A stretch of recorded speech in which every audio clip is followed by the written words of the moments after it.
comarca de la Safor, per excel·lència, tenim un gran tresor paisatgístic i un gran patrimoni natural. Aquest patrimoni és a l'abast de tothom, però per a tota la gent que vulgui conèixer aquest patrimoni cal tindre una actitud oberta i una actitud, sobretot, atenta, per a no perdre's qualsevol dels detalls que tenim aquí a la comarca.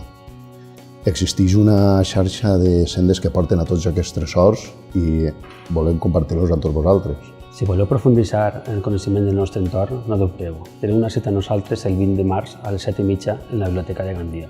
Parlarem d'història, parlarem de natura, parlarem de les nostres gents, perquè qui coneix la terra l'estima.